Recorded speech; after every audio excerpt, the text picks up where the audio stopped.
हमारे साथ इस समय जुड़ चुके हैं नेशनल कॉन्फ्रेंस के वरिष्ठ नेता देवेंद्र सिंह राणा। देवेंद्र सिंह राणा जी, सबसे पहले आज तक से बातचीत करने के लिए बहुत बहुत धन्यवाद।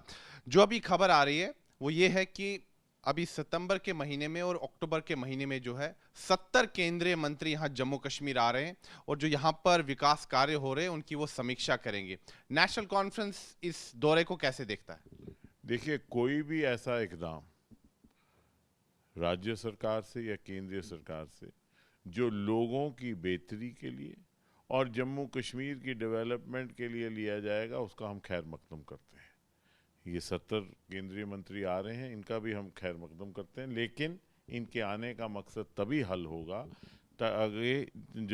जबकि पिछली बार की इनकी जो विजिट थी उसमें जो फैसले लिए गए, क्या उन पे ज़मीनी तौर पे अमल हुआ या नहीं हुआ, और आज जो फैसले ये वो लेंगे क्या उन पे अमल होगा या नहीं होगा। क्योंकि आज की तारीख में लोग जो हैं वो चाहते हैं कि तरक्की हो, नौकरी के ज़राए मिलें, और वो इक़दाम ठोस उठाने चाहिए जिससे कि लोगों का भला हो। देवेंद्र सिंह राणा जी, हमने भारतीय जनता पार्टी के नेताओं से भी ये प्रश्न पूछा कि जो विकास कार्य हैं उनमें इतनी सुस्ती क्यों आ चुकी है। यहाँ पर जम्मू कश्मीर में काफी सुस्त तरीके से जो विकास कार्य हो रहे हैं, उनका ये कहना है कि कोविड का काल आ गया, कोविड की महामारी आ गई जिसके कारण विकास कार्यों में भी जो है अवरोध आ गया, लेकिन अब वो आश्वासन दे रहे हैं कि अब यहाँ पर विकास कार्य जो है युद्ध स्तर पर चलेंगे और जम्मू कश्मीर में जो है हर जगह जो है खासतौर पर जो दूर दराज के इलाके वहां पर भी विकास होगा। माध्यम से भाजपा और सरकार को यही कहना चाहता हूं कि युद्ध स्तर पे ही नहीं, फौरी तौर पे लोगों के काम करें, क्योंकि लोग जो हैं उनके काम होने चाहिए। आज इसमें कोई सियासत नहीं है, इसमें कोई सियासत नहीं है, लेकिन लोग जो हैं अगर उनके काम नहीं होंगे, उनके डेवलपमेंट की गति रुकी हुई है, अगर रोज़गार की नौकरियों की जो है वो लोगों को अनएम्प्लॉयमेंट है, उसकी तरफ तवज्जो देने की बहुत फौरी ज़रूरत है और उस पर अमल होना चाहिए।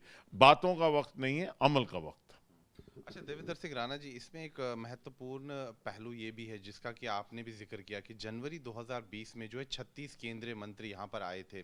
उसके बाद भी उस समय काफी ज्यादा वायदे हुए थे लेकिन जमीनी स्तर पर कुछ ज्यादा दिख नहीं रहा। तो वो तो मैंने आपसे पहले ही अर्ज किया कि जब पिछली बार आए थे उन्होंने जो फैसले लिए, पहले उनका जायजा होना चाहिए कि उन पे कितना अमल हुआ, क्या जमीनी सतह पे अमल हुआ भी या नहीं हुआ, और अगर हुआ तो कितना हुआ, और अगर नहीं हुआ तो क्यों नहीं हुआ। बैक टू विलेज 1 हुआ, बैक टू विलेज 2 हुआ, उसमें क्या हुआ, क्या फैसला जात हुए, कितना अमल हुआ। ज़मीनी स्तर पे जब तक तरक्की की रफ्तार बढ़ेगी नहीं तो लोगों को उसका फ़ायदा नहीं मिलेगा। रोज़गार के ज़राए, जब तक लोगों को रोज़गार नहीं मिलेगा, उसके ज़राए जो हैं उनका फ़ायदा तभी होगा जब लोगों को रोज़गार सही मानों में दिया जाएगा और लोगों को रोज़गार मिल जाएगा। देवेंद्र सिंह राणा जी, जो 70 केंद्रीय मंत्री आ रहे हैं लाव लश्कर के साथ, गाजे बाजे के साथ, क्या लगता है आपको कि मोदी सरकार को ऐसा क्यों लगा कि इतनी संख्या में जो है केंद्रीय मंत्री यहाँ भेजने हैं? क्या सरकार को कहीं ना कहीं ये फीडबैक मिल रहा है कि जम्मू कश्मीर में जो नौकरशाही है, कहीं ना कहीं जनता की जो अपेक्षाएं हैं उस पर खरी नहीं उतर रही हैं? देखिए, मैं आपको एक बात बता दूं सुनील जी, बेहतरीन से बेहतरीन गवर्नेंस रूल और ब्यूरोक्रेटिक रूल जो है वो एक चुनी हुई सरकार का मतवातन नहीं बन सकता। Best of the best governance rule can not beat the worst of the worst political rule, क्योंकि अफसर चाहे जितना लायक हो, जितना कोशिश करे, लेकिन वो लोगों तक नहीं पहुंच सकता जो जहां कहीं एमएलए पहुंच सकता है या आपका इलेक्टेड रिप्रेजेंटेटिव पहुंच सकता है।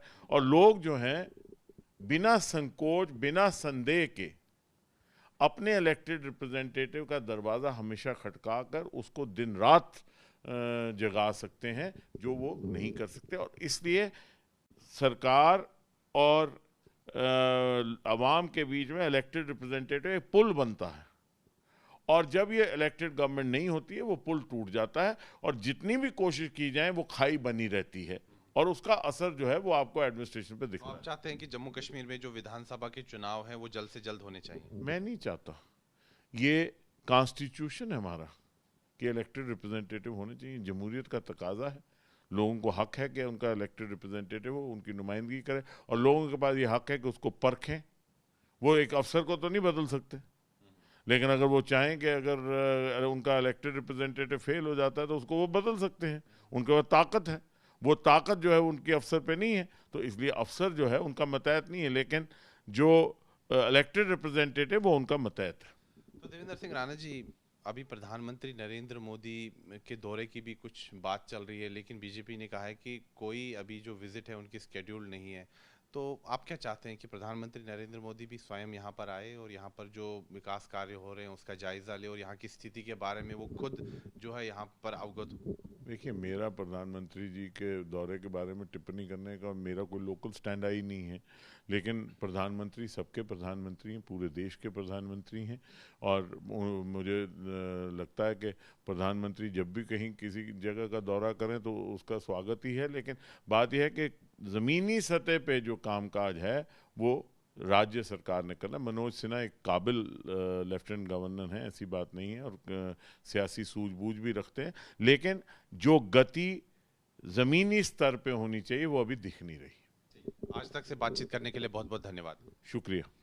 तो ये थे नेशनल कॉन्फ्रेंस के वरिष्ठ नेता देवेंद्र सिंह राणा, और साफ तौर पर उन्होंने कहा कि जो केंद्रीय मंत्री यहाँ जम्मू कश्मीर आ रहे हैं वो उसका स्वागत कर रहे हैं, लेकिन साथ ही में इन्होंने ये भी कहा है कि यहाँ पर जो विकास कार्य हैं जो लटके हुए हैं काफ़ी समय से वो पूरे किए जाने चाहिए, और जो केंद्रीय मंत्री हैं उनको ये सुनिश्चित करना होगा कि जम्मू कश्मीर में जो लोगों की समस्याएं हैं वो दूर हो जाएं।